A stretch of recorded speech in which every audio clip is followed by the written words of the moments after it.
27장은 부록과 같은 장이라서요. 실제적으로 26장이 마지막 장이다 이렇게 생각을 하시면 되겠습니다.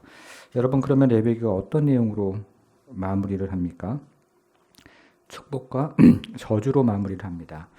저희가 읽은 내용은 축복에 관한 내용이고요. 이제 14절부터는 저주에 관한 내용이 쭉 나오는데 저희가 오늘은 같이 한번 축복의 말씀, 저주의 말씀을 같이 한번 살펴보겠습니다. 먼저 축복에 관한 말씀이 3절부터 13절에 등장을 합니다. 3절을 한번 보겠습니다. 3절 보니까요. 너희가 내 규례와 계명을 준행하면 이렇게 시작을 합니다. 축복의 전제죠. 그렇죠?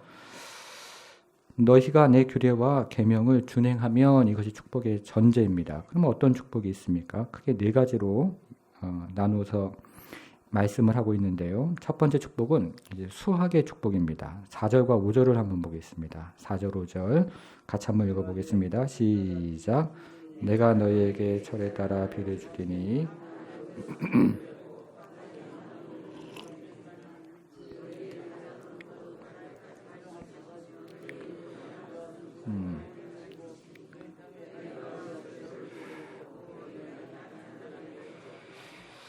자, 4절과 5절을 보니까요. 내가 너희에게 철 따라 무엇을 줍니까? 비를 주리니 이렇게 얘기합니다. 그렇죠? 비를 준다. 비를 주겠다 이렇게 말씀을 하십니다. 저희가 잘 아는 것처럼 이거는 이제 농사를 지을 때 이른 비와 늦은 비라고 얘기하지 않습니까? 이른 비가 언제 내리는 비입니까?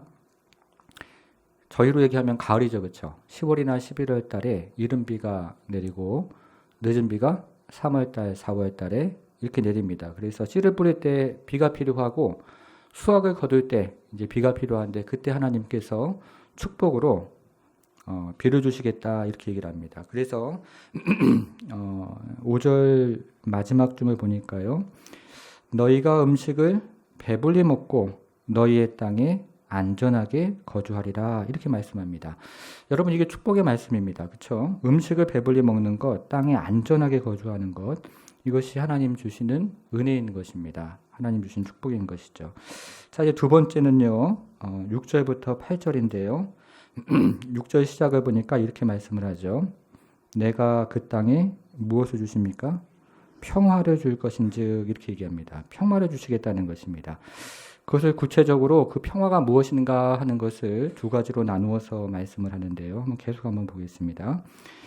쭉 보니까요. 6절에서 내가 사나운 짐승을 그 땅에서 제할 것이요 이렇게 얘기를 합니다.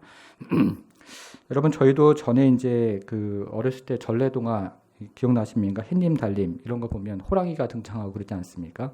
이 당시에도 팔레스틴 땅에 실제로 곰과 사자가 살고 있었기 때문에 이게 굉장히 중요한 약속의 말씀이었습니다. 자, 그리고 계속 한번 보겠습니다. 계속 보니까요. 칼이 너희의 땅에 두루 행하지 아니할 것이며 찾았습니까? 예, 칼이 너희의 땅에 두루 행하지 아니할 것이며 이렇게 얘기합니다. 이게 무슨 말입니까? 이건요. 전쟁에 관한 이야기입니다. 전쟁의 위협으로부터 보호해 주시겠다. 지금 그 말씀을 하고 계신 것입니다. 그런데요. 만일 전쟁이 나면 어떻게 됩니까? 7절에서 이야기하는 것처럼 적군을 쫓아내 주시는 것입니다. 5이 몇을 쫓습니까? 100을 쫓고 100이 만을 쫓는 것입니다. 여러분 이것은 당시에는 전쟁이요. 이렇게 국경을 여러 나라들과 맞닿아 있어가지고 자주 전쟁이 일어났으니까 이것이 이스라엘 백성들에게는 굉장히 중요한 축복의 말씀이었던 것입니다. 여러분 사무엘서에도 전쟁이 굉장히 많이 등장을 하잖아요, 그렇죠? 뭐 블레셋과의 전쟁부터 시작해가지고 전쟁이 굉장히 많이 등장을 하는데 저희가 살펴보았던 것 중에서도 이제 블레셋 사람들이 그 일날을 쳐들어와서 이 타작마당에 놓았던 그 농사를 1년치 농사를 가져갑니다, 그렇죠? 약탈해가는 그런 내용들이 있는데 이와 같은 상황에서 하나님께서 보호해 주시겠다 하는 말씀은 정말로 커다란 위로가 되고 축복의 말씀이 되는 것입니다. 오늘날에도 저희에게도 절실한 은혜가 아닌가 하는 생각이 듭니다. 요즘 나라가 안팎으로 뒤숭숭한데요. 한 가지 분명한 것은 하나님을 의지하는 백성이 되어야 한다는 것입니다. 저희가 참 관심을 이럴 때일수록 갖는 게 이제 외교가 아닌가 하는 생각이 듭니다. 중국이 어떤 역할을 하고 또 미국이 어떤 역할을 하고 이런 외교가 아닌가 하는 생각이 드는데 사실 그것보다 더 중요한 것은 열방을 의지하는 것보다 더 중요한 것은 하나님 의지하는 것 아니겠습니까? 그런 것처럼 오늘 말씀도 마찬가지인 것입니다. 하나님과의 관계에서 오는 그 은혜와 보호하심이 참으로 필요하다라고 말씀을 하고 계시는 것입니다. 여러분 다시 한번 3절을 한번 보겠습니다. 3절 보니까요. 너희가 내 규례와 계명을 준행하며 이렇게 얘기합니다. 6절로 내려가 보겠습니다. 6절. 내가 그 땅에서 무엇을 주십니까? 평화를 줄 것인지. 하나님이 주시는 것이 평화인 것이죠. 그렇죠? 열방을 의지하면서 얻어내는 것이 평화가 아니고 하나님께서 이 땅 가운데 허락해 주시는 것이 평화인 것입니다. 자, 세 번째 축복은 9절인데요. 이 번성 또 창대하게 해주시겠다 하는 축복인데요. 9절은 한번 쭉 또 대개 돌아가서 한번 읽어보시고요. 네 번째 축복을 한번 보겠습니다. 네 번째 축복은 11절부터 13절에 나와 있습니다. 11절부터 13절도 같이 한번 읽어보겠습니다. 시작. 내가 내 성막을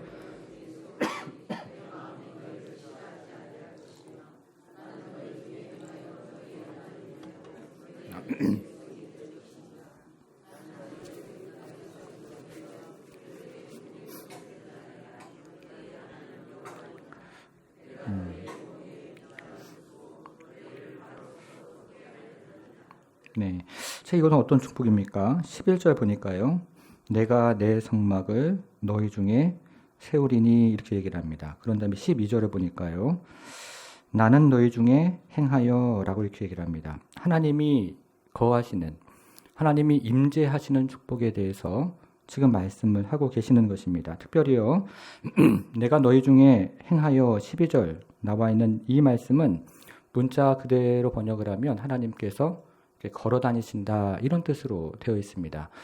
여러분 이 표현이 처음 사용된 것이 에덴 동산에서였습니다. 하나님께서 에덴 동산에 걸어 다니시는 것이죠. 아담과 하와를 찾아서 에덴 동산에 걸어 다니시고 때로는 아담과 하와와 함께 에덴 동산을 걸어 다니신다 하는 것입니다. 그것이 하나님께서 주시는 아주 커다란 축복인 것입니다. 저는 종종 그런 생각을 하는데요. 예배 때요. 저희가 이제 주일날 모여서 예배도 드리고 또 화요일날 중보 모임도 있고 목요일날 또 전도 모임도 있고 한데 그때 이 약속의 말씀이 참 누려지는 것이 저에게 큰 축복이겠다 하는 생각이 듭니다. 하나님께서 이렇게 예배 드릴 때 저희 눈에 보이지는 않지만 성령께서 이렇게 다니시는 겁니다. 한번 상상을 한번 해보십시오. 다니시면서 은혜가 필요한 분들에게는 은혜를 주시고 또 정말 슬픔 가운데 있는 분들에게는 눈물을 닦아주시고 정말 지혜가 필요한 분들에게는 지혜를 주시고 위로가 필요한 분들에게는 위로를 주시고 여기 하나님께서 저희가 예배 드릴 때 또 모임을 할 때 곳곳에 돌아다니시면서 은혜를 주신다 한번 생각을 한번 해보십시오. 얼마나 은혜가 됩니까? 그런 것처럼 저도 주일날 또 예배를 위해서 계속 기도를 하는데요. 저희 성도들이 예배에 참석하면서 하나님께서 거니시며 함께 하시며 은혜를 주시는 또 위로를 주시는 그런 은혜가 저희 주일 모일 때마다 예배를 드릴 때마다 참 충만하게 임하면 너무 감사하겠다 하는 생각을 갖게 되는 것입니다. 그런 것처럼 하나님께서 이렇게 걸어 다니시는 은혜 우리 중에 우리 가정에 우리 교회에 여러분 가정에도 마찬가지 아니겠습니까? 하나님께서 우리가 가정 안에서 또 서로 자녀들하고 나누고 때로는 함께 놀기도 하고 함께 시간을 보내기도 하고 함께 예배를 드리기도 할 때 하나님께서 그 가운데 함께 걸어 다니시는 것입니다. 함께 걸어 다니셔서 우리 자녀들을 만져주시고 은혜를 주시고 그 시간을 정말 행복하게 만들어주시는 그런 은혜가 또 우리 가정 가운데 있기를 바라는 것입니다. 하나님께서 주시는 굉장히 큰 축복인 것입니다. 자, 이제 오늘 본문 두 번째 큰 내용은요. 저주에 관한 내용입니다. 그런데 한번 여러분 보십시오. 축복에 관한 내용의 길이가 많습니까? 저주에 관한 내용의 길이가 많습니까? 14절부터 보니까 쭉 이제 되어 있는데요. 저주에 관한 내용의 길이가 사실은 깁니다. 그래서 저희가 한번 살펴보겠습니다. 14절부터요. 17절 몇 가지만 좀 한번 보겠습니다. 우선 14절부터 17절을 한번 읽어보겠습니다. 같이 한번 읽겠습니다. 시작. 그러나 너희가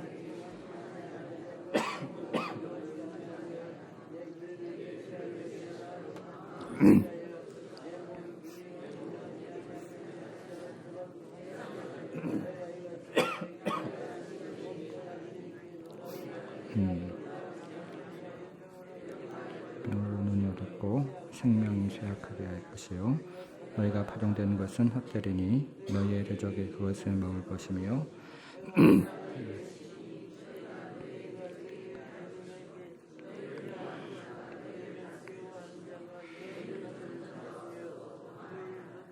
네, 감사합니다. 16절 보니까요.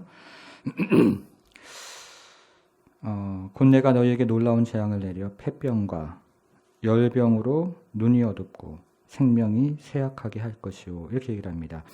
여러분 이것은 저희가 잘 아는 것처럼 나이가 들어감에 따라 생기는 어떤 신체적인 현상에 대해서 이야기를 하는 것이 아닙니다. 이것은요 매우 갑작스러운 재앙에 대해서 지금 이야기를 하는 것입니다. 어느 날 하나님께서 14절에 나와 있는 것처럼 너희가 내게 청종하지 아니하고 내 모든 명령을 준행하지 아니하면 어느 날 갑자기 재앙이 임할 것이다. 그 말씀을 하고 계신 것입니다. 그것에 대한 예를 폐병이라고 말씀하신 것이고 열병으로 눈이 어둡고 생명이 쇠약하게 될 것이다. 이렇게 말씀을 한 것입니다. 자, 두 번째는요. 17절 보니까요. 내가 너희를 치리니 너희가 너희의 대적에게 패할 것이요. 이렇게 얘기를 합니다. 전쟁에 관한 이야기죠. 그렇죠? 그러니까 이 첫 번째 재앙, 저주에 대한 것들을 요약하면 갑작스러운 재앙입니다. 어느 날 갑작스러운 재앙을 하나님께서 내리실 수 있다 하는 것입니다. 여러분 그 원인이 무엇입니까? 네, 14절에 있는 그 내용입니다. 이것은요. 때로는 저희가 지혜가 부족해서도 아니고 또 우리나라도 마찬가지입니다. 무기가 부족해서가 아니고 외교가 부족해서가 아니라 14절에 있는 것처럼 너희가 내게 청종하지 아니하면 그리고 이 모든 명령을 준행하지 아니하면 그렇다 하는 것입니다. 자, 두 번째 저주는 기근인데요. 18절부터 20절입니다. 18절을 보니까요. 맨 마지막에 이렇게 얘기를 하죠. 징벌하리라 이렇게 얘기를 합니다. 찾았습니까? 네. 그럼 어떤 내용으로 징벌하는가 하는 것입니다. 19절 보니까요. 너희의 하늘을 철과 같게 하며 너희 땅을 놋과 같게 하리니 이렇게 말씀하십니다. 그리고 너희의 수고가 헛될 것이라. 자, 이게 뭐에 관한 이야기겠습니까? 땅에 관한 이야기입니다. 그렇죠? 하늘이 철과 같이 된다. 달아오르는 거죠. 뜨거운 태양에 달아오르는 것이고 땅은 놋과 같이 된다. 단단해지는 것입니다. 이것은 기근을 의미하는 것입니다. 다시 말하면 경제적인 어려움을 주시겠다. 그 얘기를 지금 하고 계시는 것입니다. 자, 이게 징벌인데요. 여기서 저희가 18절 마지막이었죠. 그렇죠? 18절 마지막에 징벌하리라 이렇게 되어 있는데요. 여기서 징벌이라는 말은 우리나라 말로 하면 훈육입니다. 훈육인 것입니다. 교훈을 목적으로 징계하시겠다. 그 말씀을 하시는 것입니다. 정말 너무 미워가지고 완전히 그냥 뭡니까? 멸망시키려고 징벌한다는 것이 아니고 가르쳐서 잘 바로잡기 위해서 그렇게 교훈을 목적으로 징계를 하시겠다. 지금 그 말씀을 하시는 것입니다. 그 중에 하나가 경제적인 어려움이다라고 말씀을 하시는 것입니다. 자, 이제 세 번째 저주는요. 21절, 22절에 나오는데 사나운 짐승들의 공격에 대해서 이야기를 하는 것이고 이건 그렇게 넘어가 보겠습니다. 네 번째 저주는 다시 아주 본격적인 전쟁에 대해서 이야기를 합니다. 그게 23절부터 26절인데요. 24절을 한번 보니까요. 네, 25절을 한번 보겠습니다. 내가 칼을 너희에게로 가져다가 찾았습니까? 예. 자, 그 다음에 25절에서 어디 맨 마지막에 보니까요. 너희를 대적의 손에 넘길 것이며, 네, 이것도 찾으셨습니까? 예. 그 중간에 이런 말이 있습니다. 언약을 어긴 원수를 갚을 것이며 라고 이야기를 합니다. 여러분 여기서 25절에서 언약을 어긴 원수는 누구를 가리키는 것이냐면 이스라엘 백성을 가리키는 것입니다. 이방 사람들이 가리키는 것이 아니고 이스라엘과 하나님이 언약을 맺었는데 이스라엘이 언약을 어긴 것입니다. 그리고 원수가 된 것입니다. 그래서 이스라엘을 가리켜서 언약을 어긴 원수라고 얘기를 하는 것입니다. 이렇게 언약을 어긴 원수에게 이스라엘 백성에게 하나님께서 주시는 게 뭐냐면 25절에 시작하는 것처럼 내가 칼을 너희에게 가져다가 그 다음에 맨 뒤에 너희를 대적의 손에 넘길 것이며 이렇게 말씀을 하고 계시는 것입니다. 여러분, 이 땅의 전쟁은 반드시 불순종의 산물은 아닙니다. 전쟁을 경험하는 것은 반드시 불순종 때문에 경험하는 것은 아닙니다. 저희가 보았던 26장 7절, 8절도 이게 지금 규례와 계명을 지켰을 때 주시는 상에 관한 이야기인데요. 이때에도 전쟁에 관한 이야기가 있습니다. 그런데 전쟁이 일어날지라도 그 대적들을 하나님께서 쫓아내시겠다. 이렇게 말씀을 하시는 것입니다. 그런데 지금 네 번째 저주에서 나오는 이 전쟁은 그런 전쟁이 아니고요. 명령을 준행하지 않고 하나님 말씀을 계속해서 어겼을 때 전쟁이 일어나고 그 전쟁의 결과로 어떻게 되는 것이냐면 너희를 대적의 손에 넘겨버릴 것이다. 결과가 너무 다릅니다. 그렇죠? 우리가 쫓아내는 것이랑 그리고 우리를 대적의 손에 넘겨주시는 것이랑 너무나 다른 문제라는 것입니다. 이것은 불순종 때문에 일어나는 일이 되는 것입니다. 다시 한번 말씀을 드리지만 정말로 중요한 것은 주변의 열강을 의지하는 것이 아닙니다. 하나님 의지하고 교회가 그리고 성도가 하나님의 말씀 앞에 바로 서면 하나님께서 나라와 또 민족을 지켜주시고 또 보호해 주실 것을 저희는 믿는 것입니다. 자, 다섯 번째는요, 포로로 가는 것입니다. 27절부터 33절인데요. 27절을 한번 보겠습니다. 27절 보니까 너희가 이같이 될지라도 내게 청종하지 아니하고 내게 대항할진대. 자, 33절로 가보겠습니다. 33절. 네, 같이 한번 33절을 읽어보겠습니다. 시작. 내가 너희를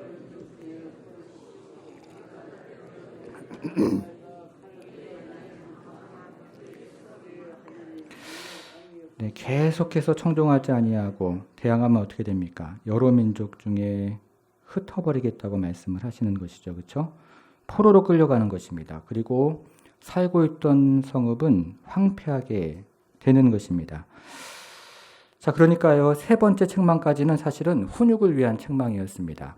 가르쳐서 이제 바르게 만들어서 그래도 계속 데리고 가려고 그렇게 책망을 하셨던 것인데, 네 번째 저주부터는 네 번째, 다섯 번째 이 전쟁과 그리고 포로로 끌려가는 것은 단순한 책망이 아니고 이제 이 나라가 멸망을 당하는 것입니다. 자, 이제 정리를 하면 오늘 본문은 축복과 저주에 관한 말씀입니다. 저희가 잘 또 아는 말씀인데요. 성경에 신명기도 이와 같은 형태로 끝나고 레위기도 이와 같은 형태로 끝납니다. 그런데 우리가 이렇게 축복과 저주에 관한 말씀을 접할 때 자주 저지르는 그 실수가 있습니다. 어떤 실수냐면 나의 순종에 대한 보상으로 하나님께서 축복을 해주시고 나의 불순종에 대한 형벌로 하나님께서 나에게 저주를 주신다 하는 것이 우리가 자주 저지르는 실수인 것입니다. 오늘 본문을 읽을 때도 그렇게 읽기가 참 쉽습니다. 나의 순종에 대한 보상으로 하나님이 축복을 해주시고 나의 불순종에 대한 형벌로 하나님이 저주를 주신다고 그렇게들 많이 생각을 하신다 하는 것입니다. 저희가 27장 한번 여러분 집에 가서 다시 한번 읽어보십시오. 그렇게 이해하기가 딱 좋습니다. 근데 그렇지는 않은 것입니다. 여러분, 저희가 욥기를 살펴보았는데요. 욥이 고난을 받는 이유가 무엇이었습니까? 욥이요, 불순종에 대한 형벌로 고난을 받았습니까? 그렇지는 않았잖아요. 그렇죠? 욥은 의인이었는데 그럼에도 불구하고 고난을 받았습니다. 순종하는 사람이었는데 그럼에도 불구하고 고난을 받았다는 것입니다. 저희가 지금 고난주간이라서 새벽마다 또 함께 기도하면서 예수님께서 그 마지막 주간에 어떤 일들을 행하셨나 하는 생각을 또 함께 말씀을 나누고 있는데요. 그것이 예수님이 와서 아주 극명하게 드러나는 것 아니겠습니까? 그렇죠? 의인인데 고난을 받는 것. 욥이 저 멀리서 먼저 그것을 보여줬던 사람이고, 그리고 그 후에 예수님께서 의인이신데 죄가 없는데 빌라도에게 갔는데 무죄였습니다. 헤롯에게 왔는데도 무죄였습니다. 계속 무죄인데도 예수님이 결국 십자가에 달리시는 것 아니겠습니까? 그런 것처럼 의인이 고난을 받을 수 있다 하는 것입니다. 성경은 그렇게 이야기를 하는 것입니다. 여러분, 저희가 축복에 관한 것도 마찬가지인데요. 저희가 자녀를 기를 때 한번 생각해 보십시오. 여러분, 자녀가요, 부모에게 어떤 일을 꼭 해야지 부모가 자녀를 축복합니까? 그렇지는 않잖아요. 그렇죠? 학교에서 1등을 해와야 밥을 먹여주고 신발을 사주시고 옷을 사주셨습니까? 그렇지 않잖아요. 그렇죠?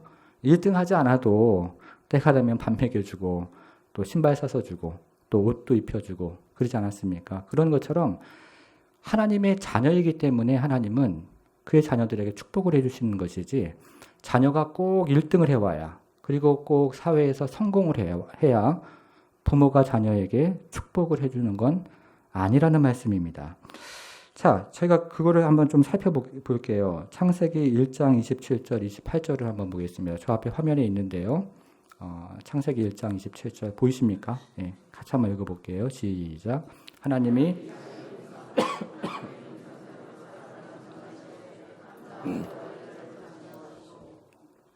28, 네.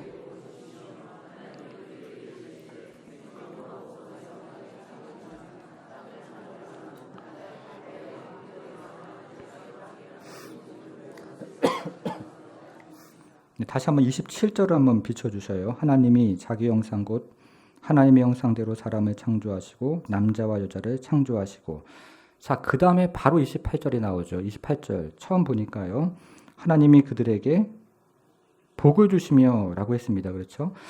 하나님이 자기 형상 곧 하나님의 형상대로 사람을 창조하시되 남자와 여자를 창조하셨습니다. 그런 다음에 그 남자와 여자가 무엇을 했습니까? 한 게 없어요. 그런데 28절에서 하나님이 그들에게 복을 주시며 이렇게 얘기를 합니다. 그러니까 하나님이 하나님의 자녀에게 복을 주시는 거예요. 왜요? 자녀이기 때문에 복을 주시는 것이죠.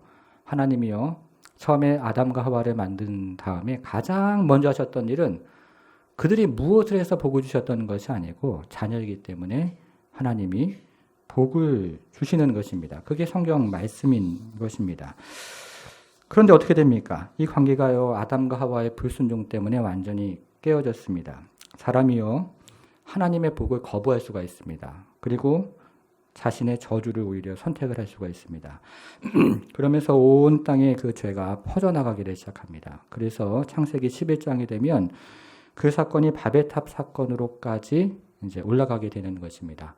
온 땅에 죄악이 관영하게 되었습니다. 여러분, 그때 하나님의 선택이 무엇이었습니까?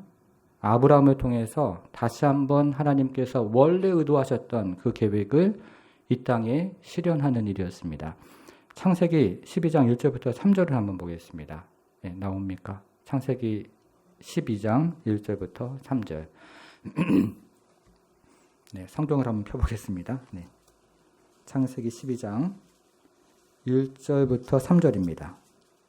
12장 1절부터 3절. 네. 14페이지. 네.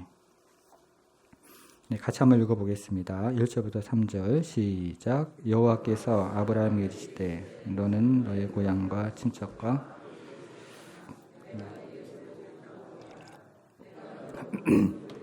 내게 복을 주어 내 이름을 창대하게 되니 너는 복이 될지라. 너를 축복하는 자에게는 내가 복을 내리고 너를 저주하는 자에게는 내가 저주하리니 땅의 모든 족속이 너로 말미암아 복을 얻을 것이라 하신지라. 여러분, 여기서 자주 나오는 말씀이 뭡니까? 복입니다. 복. 그렇죠? 왜요? 하나님께서 원래 사람을 만드시고 아담과 하와를 만드시고 하나님께서 허락하시고 주셨던 것이 복이었습니다. 하나님 축복을 해주시기를 원하시는 것입니다. 그런데 이것이 죄가 들어와서 그만 다 깨어진 것입니다. 그래서 하나님께서 원래 인간을 만들고 계획하셨던 그 일을 아브라함을 부르셔서 다시 하시기를 원하셨는데 그것이 무엇이냐면 우리에게 복을 주시는 것입니다. 그래서 정말 그리스도인은 복받은 사람들이 많습니다. 맞는데요. 근데 우리가 이 자본주의 사회 안에서 살다 보니까 이 복을 자꾸 물질적인 복이다 이렇게만 생각을, 그거는 이제 아주 그 큰 복 중에 아주 일부일 뿐입니다. 그렇죠? 저희가 레위기에서 함께 살펴봤던 것처럼 평화를 누리는 것, 그리고 하나님께서 우리 안에 임재하셔서 이렇게 걸어 다니시는 것, 이런 게 아주 커다란 복인 것입니다. 물론 레위기를 보면 저희가 잠깐 읽고 지나갔지만 구절을 보면 번성과 번영, 그리고 물질적인 복도 포함이 되어 있습니다. 이 모든 커다란 것을 복이다, 이렇게 저희가 생각을 하는 것입니다. 하나님이 그의 백성을 위한 원래 의도하셨던 것, 그 복을 아브라함이라는 사람을 통해서 다시 한번 회복을 하시는 것입니다. 그래서 저희가 그 복음이 여기까지 온 거 아니겠습니까? 자, 근데 이때 하나님께서 한 가지 언약을 하십니다. 그 언약이 무엇이냐면 아브라함에게도 언약을 하셨어요. 근데 이제 그것까지 살펴보면 좀 길어지니까 좀 요약되어 있는 걸 한번 보겠습니다. 출애굽기 19장 6절을 한번 보겠습니다. 예, 화면에 나옵니다. 출애굽기 19장 6절 같이 한번 읽겠습니다. 시작. 너희가 내게 대하여 제사장 나라가 되며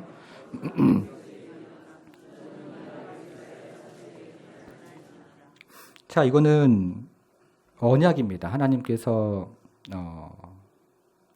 이스라엘 백성에게 복을 주시면서 이제 이스라엘 백성에게 언약을 맺으신 것인데요. 그것이 두 가지였습니다. 하나는 제사장 나라고, 또 하나는 뭡니까? 거룩한 백성입니다. 여러분, 이것이 정체성입니까? 아니면 율법입니까? 이건 정체성입니다. 그렇죠? 율법이 아닙니다. 거룩한 백성, 제사장 나라, 이걸 율법이라고 생각하지는 저희가 않습니다.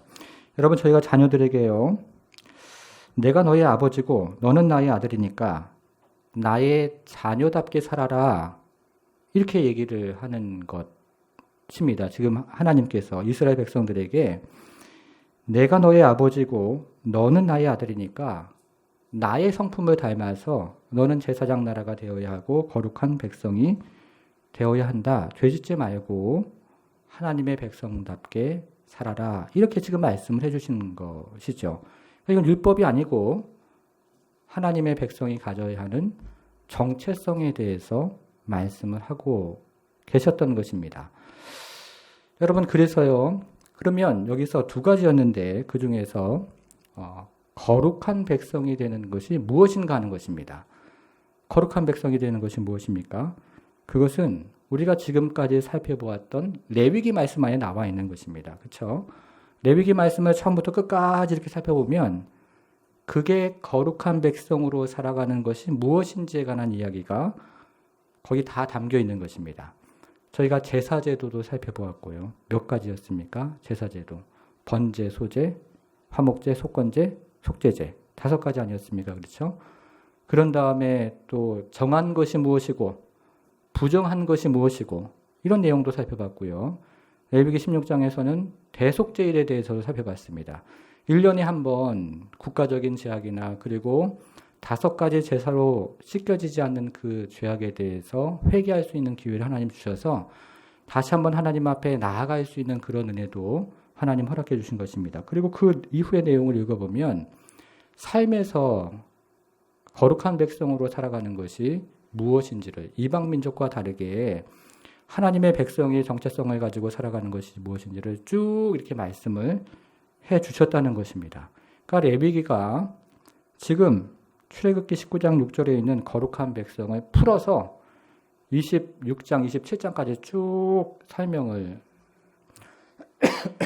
해 주신 그런 내용인 것입니다. 저희가 지금까지 이제 그걸 살펴본 것입니다. 그러니까 이것은 율법이 아니고 이것은 정체성입니다. 하나님의 백성으로 살아가는 정체성에 대해서 말씀을 하셨다는 것입니다. 자, 레위기 26장으로 다시 한번 돌아와 보겠습니다. 자, 지금까지 내용을, 근데 그 거룩한 백성이라는 것이 레위기 전체에 걸쳐서 펼쳐져 있는데 그것을 요약하면 26장 1절과 2절처럼 되는 것입니다. 26장 1절과 2절처럼 되는 것입니다. 26장 1절을 보니까요. 우상을 만들지 말지니 이렇게 되어 있고요. 그렇죠?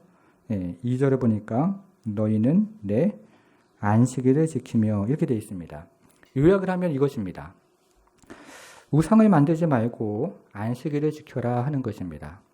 레위기 안에 구체적인 많은 말씀이 있지만 요약을 하면 이렇게 요약을 할 수 있다 하는 것입니다. 자, 여기서 한 가지만 저희가 좀 생각을 해보겠습니다. 2절에 나와 있는 안식일을 지키며 이게 무슨 말인가 하는 것입니다. 여러분 이것도 마찬가지인데요. 이것도 율법이 아닙니다. 안식일을 지키는 것이 율법이 아닙니다. 이것도요, 정체성입니다. 안식일을 지키는 것도 율법이 아니고 정체성입니다. 그런데 이것을 서기관과 바리새인들이 어떻게 해놨습니까? 정체성으로 이해하지 않고 이게 사람이요, 그냥 본성대로 자꾸 이렇게 나가면 이게 자꾸 율법으로 가게 돼 있습니다. 그런데 원래 의도는 율법으로 이해한 것이 아니고 정체성으로 이해를 했다 하는 것입니다. 자, 그래서 서기관과 바리새인들이 이것을 근데 정체성으로 이해하지 않고 율법으로 이해해서 그 당시 저희가 잘 아는 것처럼 이 안식일에 대한 규정만 미시나라는 그 당시에 그 책을 보면 39가지로 해놓지 않았습니까? 그 안에 있는 내용을 제가 잠깐만 한번 읽어보겠습니다. 한번 들어보셔요. 한 여자가 밀 껍질을 제거하기 위해서 밀을 이리저리 뒤척이면 그것은 체질로 간주가 됩니다. 만일 밀 이삭을 비비면 그것은 타작으로 간주가 됩니다. 만일 그 주위에 붙은 것을 떼어내면 그것은 과일 선별 작업과 동일시됩니다. 만일 그 이삭을 지니기면 그것은 맷돌질입니다. 만일 그것을 손으로 흩뿌리면 그것은 키질입니다. 이게 미시나에 있는 탈무드에 있는 내용입니다. 그러니까 안식일의 모든 일은 쉬어야 합니다. 농사에도 쉬고 사냥하는 일도 쉬고 물고기 잡는 일도 쉬어야 합니다. 모든 집안일도 마찬가지죠. 당신은요, 집안에서 바느질 한 뜸 이상 뜨면 안 됩니다. 그리고 글자를 한자 이상 쓰는 것도 안식일을 범한 것입니다. 심지어는요, 안식일날 바람이, 부산에 있어 보니까 봄바람이 왜 이렇게 셉니까?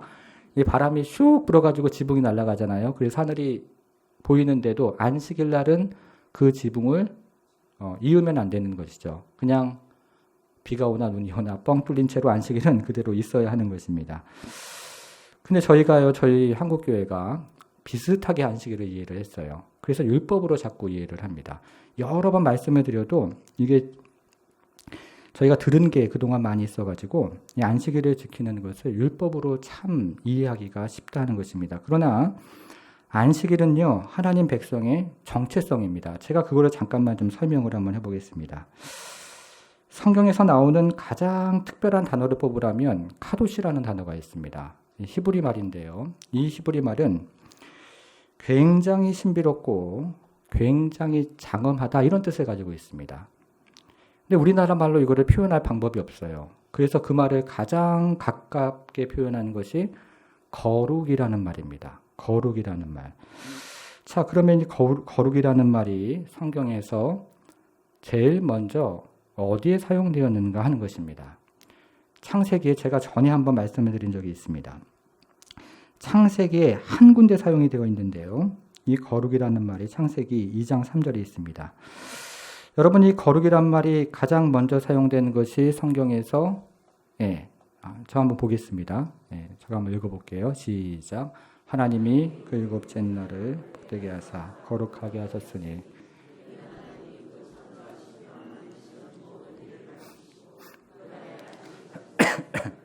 하나님이 그 일곱째 날을 복되게 하사 어떻게 하셨습니까? 거룩하게 하셨으니 라고 얘기합니다. 하나님이 이 안식일에 그 무한한 신비와 그 무한한 장엄함으로 안식일을 축복하셨다 이런 말이 되는 것입니다. 여러분, 그런데요, 세상에 있는 모든 종교들은요, 공간에 대해서 거룩하다 이런 말을 사용합니다. 그렇죠? 불교에서 거룩한 게 뭡니까? 사원인가요? 그 인도에 가면 타지마할 사원이 있죠, 그렇죠? 거기를 인도 사람들은 거룩한 공간이다 이렇게 생각을 합니다. 무슬림들은 어디가 거룩합니까? 무슬림들은 메카가 거룩한 곳 아니겠습니까? 그렇죠? 그래서 1년에 한 번 메카로 성지순례 가잖아요. 평생에 한 번 이제 메카로 성지순례를 가는 게 그들의 또 하나의 수행 아닙니까? 그러면서 저희가 이제 그때 되면 한참 듣잖아요. 사람들이 많이 너무 한꺼번에 몰려가지고 깔려서 죽은 사람들. 이게 뉴스에서 이제 저희가 듣는 내용 아니겠습니까? 여러분 힌두교는 어디가 거룩합니까? 겐지스강이 거룩한 거 아니겠습니까? 그렇죠? 거룩하다 하는 개념을 이 세상 종교들은 모두 지역이나 공간에 사용을 합니다. 그런데 성경은 반대로 얘기합니다. 가장 먼저 거룩한 것을 시간적인 개념으로 이해를 한다 하는 것입니다. 근데 현대인들 저희가 이제 세상의 영향을 많이 받아서 저희도 삶을 살아가면서 사실은 시간이 거룩하다 이런 생각을 잘 하지를 못합니다. 그래서 공간을 더 중요하게 생각을 합니다. 그래서 공간을 얻기 위해서 시간을 소모를 하는 삶을 이 세상은 살아가는 것이고 저희도 모르는 사이에 그렇게 따라갑니다. 그래서 저희가 그래서 집 몇 평 그거 평생 말입니다. 수고하고 애써가지고 그거 마련하기 위해서 시간을 계속 사용하잖아요. 그렇죠? 그런 것처럼 공간을 이 세상은 굉장히 중요하게 생각을 합니다. 근데 성경은 그렇지가 않다는 거예요. 성경은 뭘 중요하게 생각하냐면 시간을 중요하게 생각합니다. 그런데 그 시간 중에서 하나의 날을 중요하게 생각한다는 것입니다. 그게 안식일입니다. 그 안식일. 안식일날 하나님이 그 안식일을 복 주셨는데 어떤 복을 주셨냐면 거룩한 복을 주신 거예요. 그날을 참으로 장엄하고 참으로 신비롭고 참으로 하나님께서 구별되게 하셔서 그 날에 하나님께서 주시는 커다란 은총과 커다란 은혜를 주시는 날이 바로 안식일인 것입니다. 그래서 그날에요 저희가 예배하러 올 때 또 심을 가질 때 하나님이 그날에 거룩함을 부여하십니다. 하나님 백성들에게 하나님이 가지고 있는 그 장엄함과 그 신비로움을 그의 백성들에게 나누어 주시는 것입니다. 그날을 특별히 구별해 가지고요 하나님이 그날을 거룩하게 하셨다는 것입니다. 저희가요 그래서 주일날 예배 드리잖아요, 그렇죠? 그리고 이제 댁에 가셔서 쉬지 않습니까? 그날에 하나님께서 하나님의 성품을 부여하시는 날입니다.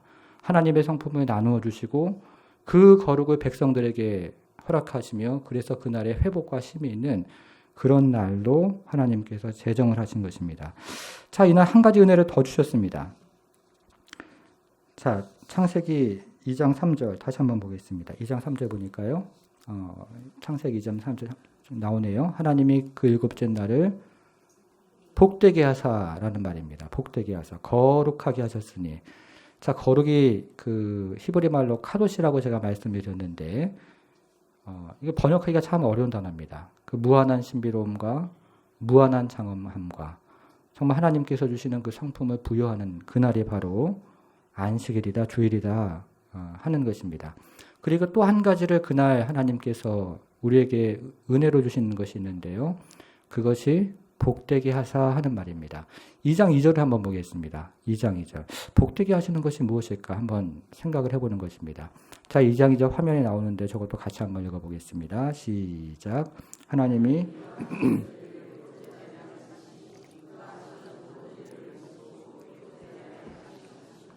이것도 한번 보십시오. 하나님이 그가 하시던 일을 일곱째 날에 마치시니 이렇게 되어 있잖아요. 그렇죠? 저게 맞습니까? 성경 잘못 저거 인쇄 이렇게 찍은 거 아닙니까? 하나님이 그가 하시던 일을 여섯째 날에 마치시니 이렇게 되어지가 않고요. 하나님이 그가 하시던 일을 일곱째 날에 마치시니 이렇게 되어 있습니다. 예, 그렇죠?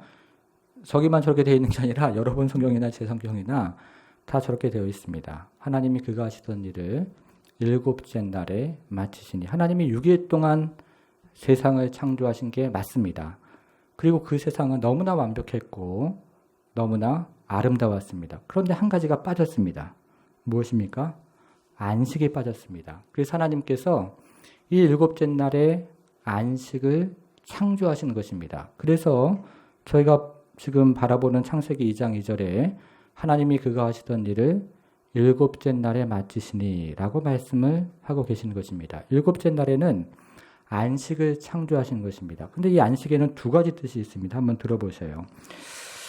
이 안식이라는 말은요, 히브리 말로 메뉴아라는 말인데요. 여긴 두 가지 의미가 있습니다. 하나는 저희가 잘 아는 것처럼 안식하는 것입니다. 말 그대로요, 노동과 수고를 그치는 것입니다. 이날은요, 노동과 수고를 그치는 것입니다.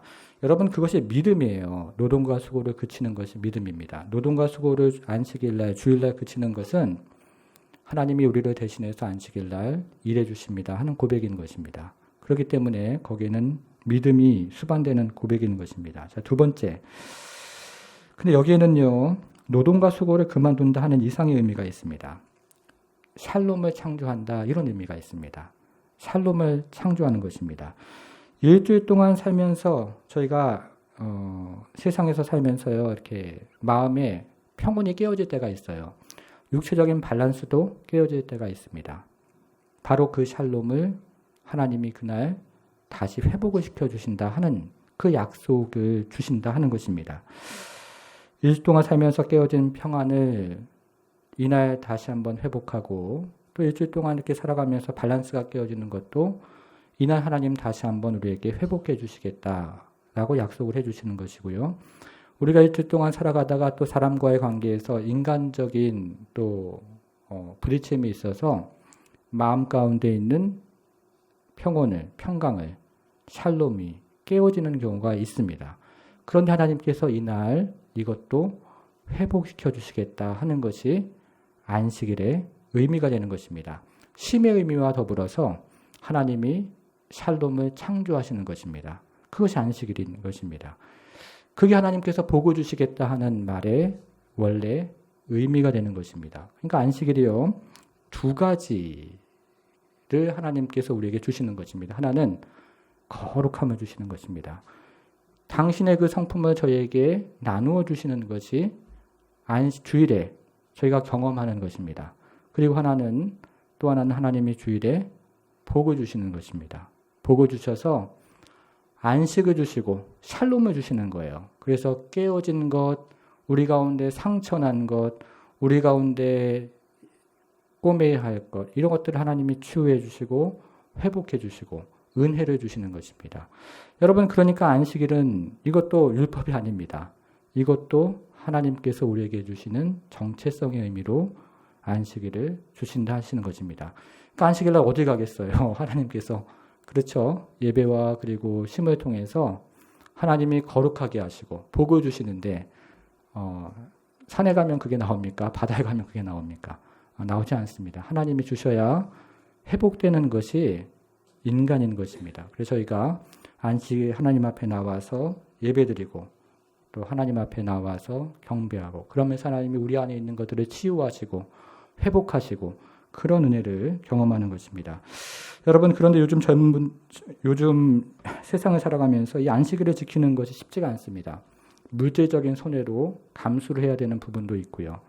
그렇기 때문에 이게 참 쉽지가 않습니다. 그러나 이 같은 주의를 지키면 더 큰 은혜가 있다 하는 것을 하나님이 약속해 주시는 것입니다. 그래서요, 오늘 저희가 함께 살펴봤던 것처럼 이날에 하나님이 거룩함을 주시고 이날에 회복을 주시고 이날에 샬롬을 다시 주셔서 참으로 하나님의 백성이 하나님의 백성답게 다시 세워지는 것입니다.